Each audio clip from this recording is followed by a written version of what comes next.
Imagine waking up tomorrow and deciding to stop drinking water. No sips, no gulps, nothing. At first you'd think, okay, this is fine. But your body? Your body would start panicking immediately. Quietly at first, then louder, like an alarm someone keeps turning up every hour.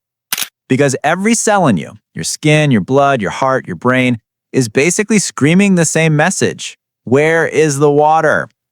And the longer you ignore that message, the more your body begins shutting down systems one by one to keep you alive just a little bit longer. This is what really happens when you stop drinking water. Water isn't just something you drink. It's the foundation your entire body runs on. Your organs float in it. Your cells depend on it. Your temperature, your heartbeat, even your mood is controlled by it. You're basically a walking, talking ocean trapped in a human body. Depending on your weight, age, and genetics, you're about 55 to 60% water. Babies are even higher, almost 75%, practically water balloons with opinions. As we grow, we lose some of that water baby status, but the truth stays the same. We are built out of water. Inside your body, water acts like a multi-tool. It cushions your joints, keeps your brain hydrated, carries nutrients to your cells, removes waste, and regulates your body temperature like a built-in AC system. Your brain and heart are about 73% water, your lungs nearly 83%, and even your bones, which seem dry, are about 31% water. So if you're surrounded by water, filled with water, and constantly using water, why do you still need to drink so much of it every day? Because your body leaks, not dramatically, just constantly. Every time you breathe, sweat, think, or go to the bathroom, you lose water. 2 to 3 liters a day, gone. And if you don't replace it, your brain shrinks, your energy crashes, your blood thickens, your organs struggle, and your survival systems flip into emergency mode. In this video, we break down exactly what happens inside your body when you stop drinking water, step by step. Number 1. Your body's first reaction, instant panic mode. The moment you stop drinking water, your body notices almost immediately. Not after hours, not after a full day. Your cells start sending distress signals, and your brain checks your hydration levels like a security guard doing a surprise inspection. Then it realizes, we're running low, seriously low. The first system to react is your hypothalamus, the tiny hydration monitor inside your brain. It sounds the alarm and kicks your body into emergency mode. It's like a city preparing for a water shortage. Every system tightens up, slows down, and starts conserving. Your brain then releases anti-diuretic hormone, or ADH. This hormone basically tells your kidneys, hold on to every drop you find. Do not let it go. Instantly, your kidneys reduce urine output, concentrating it and turning it darker. It's your body's way of stretching whatever water it still has. As dehydration begins, your thirst increases sharply. Thirst isn't a polite suggestion. It's a biological command. Your brain pushes your motivation system into overdrive to make sure you drop everything and search for water. Finding hydration becomes your body's #1 priority. Soon after, your energy starts to fade. Without enough water, your blood becomes slightly thicker, making your heart work harder to circulate it. This leaves you feeling tired, slow, and mentally foggy, like your brain is running its apps with low battery mode activated. By now, your body has officially entered early dehydration. Your skin dries, your mouth feels sticky, and your brain strains harder to think clearly, and your system moves from normal functioning to survival mode. And this is only the beginning. The effects get much more intense the longer you go without water. Number 2. Your brain starts struggling. Fog, fatigue, and many meltdowns. As hours pass without water, your brain starts behaving like a phone at 5% battery. Still functioning, but definitely not happy about it. One of the first things affected is your cognitive performance. Your neurons rely on water to send clear, fast messages. Without it, Their signals slow down, like a group chat with horrible Wi-Fi. Everything becomes harder. Focusing, remembering, even simple problem solving. Your mood takes a hit too. Dehydration messes with your neurotransmitters, especially the ones that manage stress. So you might suddenly feel irritated for no reason. Not angry, not sad, just why is the air bothering me irritated? Your brain also tries to protect itself by temporarily shrinking. Yes, shrinking. When it loses water, it slightly pulls away from the skull. This can trigger headaches, the infamous dehydration headache that feels like your brain was typing angry emails at you. Your body, meanwhile, tries to compensate. Your blood pressure may drop, making you feel lightheaded when you stand. Your skin gets dull and dry. Your eyes feel tired and heavy. Every movement feels like you're walking through the world on hard mode. And then there's the brain fog, that mental fuzziness where your thoughts feel slow and unorganized, like someone rearranged your mental folders without telling you. Tasks take longer, decisions feel harder, even forming sentences can feel like your brain is speaking through static. By this point, your brain is sending one very clear message. Drink water, like now. If you ignore this stage, things only escalate from here. Number 3. What happens when you drink too much water? Most people worry about dehydration, but barely anyone talks about the opposite problem, overhydration, also known as drinking so much water your organs start filing complaints. Sounds impossible, right? Humans are basically mobile water balloons, so how can more water be dangerous? Well, your brain has a very strict water management system, and when you chug gallons like you're trying to become an aquarium, the system crashes faster than a potato laptop. Let's break down what actually happens when you drink way too much water and why your body freaks out when you go overboard. At first, everything seems fine. You feel healthy, refreshed, maybe even proud of yourself. You're like, wow, look at me hydrating like a responsible adult. But meanwhile, inside your skull, your brain is quietly panicking because your sodium levels start dropping. And sodium isn't just a seasoning, it keeps your cells the right size so they don't burst like overfilled balloons.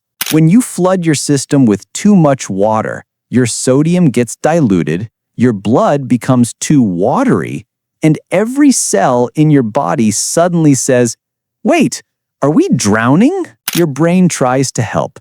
It sends a message to the kidneys. Hey, shut the exits. Stop releasing anti-diuretic hormone. We need less water. So your kidneys stop concentrating your urine and start sending out river-size amounts of very clear pee. If you ever drank so much water that you felt like a decorative fountain in a hotel lobby, yeah, that's why. But if you keep drinking, the kidneys simply can't keep up. They're like two overworked employees trying to drain a swimming pool using coffee mugs. At this point, your sodium levels drop so low that your cells start to swell. And while swollen fingers or puffy skin is annoying, there's something much more dangerous swelling too. Your brain. Remember, your brain is soft. Your skull is not. So when your brain expands, there's nowhere for it to go. This pressure can cause headaches, confusion, nausea, vomiting, and in extreme cases, seizures. All because your body is trapped in water overload mode. Who's most likely to get overhydrated? Surprisingly, athletes. When they sweat heavily, their sodium drops, but if they only replace that sweat with plain water, the imbalance gets worse. They feel tired, dizzy, lightheaded, and keep drinking more water, not realizing they're actually making the situation worse. It's not the water alone, it's the lack of electrolytes to balance it. This condition is called hyponatremia, which sounds like a dinosaur, but is way more dangerous. But don't panic. This usually only happens when someone drinks enormous amounts of water in a very short period of time. For normal people with normal thirst, your body balances things just fine. The real message here is simple. Water is amazing, but like anything, balance matters. Too little, and your brain shrinks. Too much, and your brain swells. The sweet spot is somewhere in the middle. The amount that keeps you hydrated, but without turning you into a human water balloon. Number 4. How your body knows when you need water. Your body is basically a high-tech water detecting machine. And when your hydration levels start dropping, your internal sensors wake up like, "Alert, alert, human is drying out." This entire rescue operation is run by one small but powerful command center in your brain, the hypothalamus, the tiny CEO of your hydration. At the very first sign of dehydration, the hypothalamus starts acting like an overprotective parent. It notices your blood is getting a little too salty, your water levels are dipping, and suddenly it sends a message through your body like, "Everyone, get in position, we're going into water-saving mode." And this is where the star of the show arrives. The antidiuretic hormone, ADH for short because antidiuretic sounds like a dinosaur sneezing. ADH travels from your brain to your kidneys and says, "Listen up, no more wasting water, we're on lockdown." Your kidneys respond by making aquaporins, which are like tiny water doors, that allow extra water to flow back into your bloodstream instead of escaping into the toilet. This is why dehydrated people produce dark yellow pee. Your kidneys aren't being dramatic. They're literally trying to recycle every drop like a desperate desert survivalist. Meanwhile, your brain starts pushing out gentle reminders like, "I'm thirsty, let's drink water." Then, "Hey, seriously, grab water." Then, "Hello, water, now." And finally, "Congratulations, you now have a headache because you ignored me." That headache, that foggy feeling, that crankiness, that's your brain punishing you for not drinking water like a responsible adult. If dehydration continues, things escalate. Your energy drops, your skin gets dry, your mood collapses, your blood pressure dips, your thinking slows down. It's like your brain goes from high-speed Wi-Fi to McDonald's free Wi-Fi at peak hours. All of this happens before you even realize you're dehydrated. Your brain is constantly checking your fluid levels, adjusting hormones, fine-tuning your kidneys, and sending alerts. And you're just walking around living life like there's not a whole microscopic emergency team working overtime inside you. The best part? A single glass of water can fix most of this chaos in minutes. Your brain loves hydration, your body loves hydration, your mood loves hydration. Water is life DLC, and your brain is begging you to install the update regularly. Number 5. How much water you actually need. Here's the part everyone argues about. How much water should you drink? Some people say 8 cups. Some say 3 liters. Some say just drink when you're thirsty. And then there's always that one guy chugging a gallon jug at the gym like he's preparing for a camel cosplay. But here's the truth. How much water you need depends on you, not a universal number.